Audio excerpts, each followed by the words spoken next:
Test ক্রিকেটে আলোর স্বল্পতার কারণে খেলা বন্ধ হওয়া এবং ওভার নষ্ট হওয়া দীর্ঘদিনের এক বড় সমস্যা।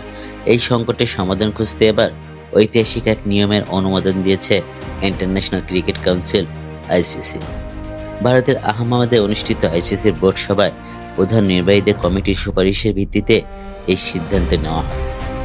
আইসিসির নতুন সিদ্ধান্ত অনুযায়ী এখন থেকে টেস্ট ম্যাচ চলাকালীন দিনে আলোতে যদি আলোর স্বল্পতা দেখা দেয়, তবে দুই দলের সম্মতি সাপেক্ষে গোলাপি বল ব্যবহার করে খেলা চালিয়ে যাওয়া যাবে।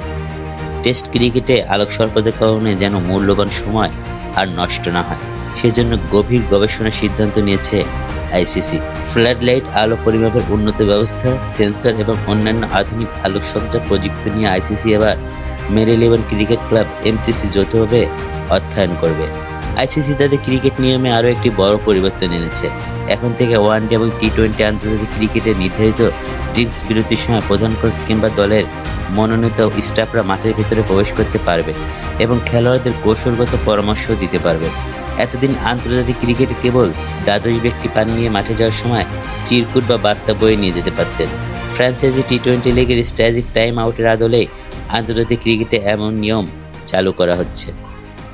টি-20 আন্তর্জাতিক ক্রিকেটে 2 ইনিংসের মধ্যবর্তী বিরতির সময় নির্ধারণ করা হয়েছে 15 মিনিট।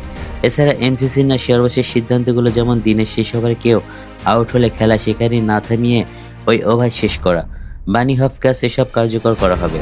এছাড়া ব্যাটাররা যখন ক্রিজে পজিশন পরিবর্তন করবে বা নড়াচড়া করে, তখন আম্পায়ারদের নিখুঁতভাবে ওয়াইড ডাকার সুবিধার্থে গাইডলাইনের ব্যবহারকে স্থায়ী রূপ দিয়েছে আইসিসি।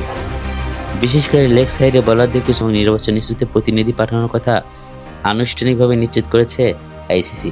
এই প্রতিনিধিরা হলেন ক্রিকেট দক্ষিণ আফ্রিকার ডক্টর মোহাম্মদ মোসাজে ও জিম্বাবুয়ের তেবেঙ্গা মুকুলানি। তারা বাংলাদেশ ক্রিকেট বোর্ডের নির্বাচন এবং বর্তমান পরিস্থিতি নিয়ে অংশীজনদের সঙ্গে কথা বলেছেন। এছাড়া শ্রীলঙ্কা পরিস্থিতি পর্যবেক্ষণ করতে যাবেন আইসিসি ডেপুটি চেয়ারম্যান ইমরান খাজা ও দেবজিৎ সাইকিয়া।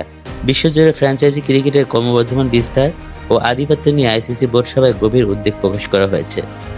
বর্তমান ক্রিকেট কাঠামোর মধ্যে আন্তর্জাতিক ক্রিকেটের সূচির এএফটির সঙ্গে ফ্র্যাঞ্চাইজি লিগগুলো কিভাবে আরও সুশৃঙ্খল সমন্বয় করা যায় তা মূল্যায়নের জন্য আহমেদাবাদের সভায় একটি বিশেষ কমিটি গঠন করা হয়েছে। এছাড়া আগামী আইসিসি টি-20 বিশ্বকাপে বৈশ্বিক বাছাই পর্বে রূপরেখা এই সভায় চূড়ান্ত করা হয়। পাশার সবুজ, নেক্সট নিউজ 24।